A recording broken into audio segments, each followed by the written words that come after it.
Welcome to Time of Death. This video is for informational purposes and in no way meant to glorify or condone violence. In today's video, we'll be discussing the murder of David Cardiel. Cardiel was shot and killed on Saturday, March 21st, 2015, near the intersection of Eastlake Avenue and George Street in Lincoln Heights, according to LA County coroner records. Hector Castillo was subsequently arrested and charged with the murder. The following is the evidence at trial. On March 21st, 2015, Mr. Marban lived at a home on Eastlake Avenue in Los Angeles with his family, including his son, Alberto Marban. A family gathering was taking place at the house that evening. When Rivera arrived at the Marban residence, he walked through an archway and saw two persons sitting on chairs outside the house. Rivera later made his way to the backyard, as did Mr. Marban. While they were in the backyard that evening, Rivera and Mr. Marban heard gunshots. Witness Lepe was driving on Minnesota Street near Eastlake Avenue when he heard gunshots and saw a car that had flipped over. Lepe parked his vehicle and saw a man inside the other car who was not moving. At 6:54 p.m., two police officers responded to a shooting reported at an address located near the Marban residence.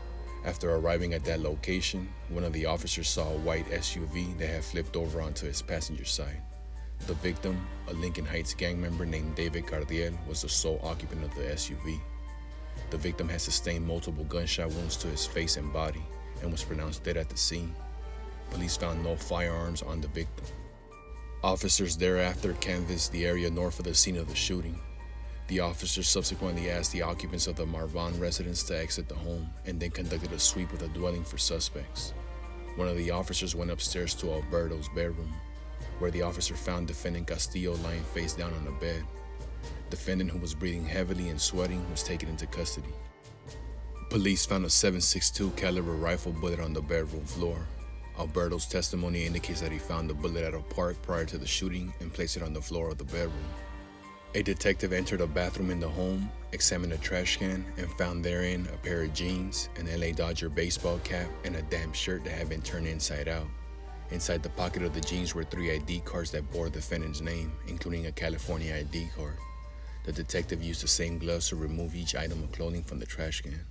An officer conducted a protective sweep of the backyard of the Marban residence and found a rifle on the hill by the fence line. The magazine contained 4 live bullets and the chamber contained 1 bullet.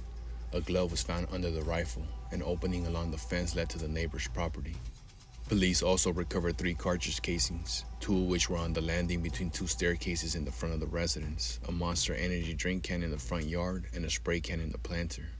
One of the officers investigating the shooting noticed that the words Eastlake 1 and Swifty appeared in red paint on a wall across the street from the Marban residence. The shell casings found at the scene of the shooting were fired from the rifle found in the backyard of the Marban residence. The weapon was a .7.62 by 39mm caliber rifle. Gunshot residue is a group of microscopic particles that are formed when a firearm is discharged. Gunshot residue is comprised of 3 elements: lead, antimony, and barium. A characteristic particle contains all 3 aforesaid elements. One characteristic particle was found on the victim's left hand. A characteristic particle was also found on defendant. Detectives obtained DNA samples from defendant and Alberto. DNA swabs were taken from the rifle, hat, shirt, and jeans seized on March 21st, 2015. The rifle's trigger guard, wood stock, wood grips, and bolt were swabbed for DNA. Alberto was the major contributor of DNA found on the hat. Defendant Castillo was the major contributor of DNA found on the shirt and jeans, and he was the single contributor of the partial DNA profile found on the rifle. The random match probability of the profile from the rifle was 1 in 100 billion unrelated people.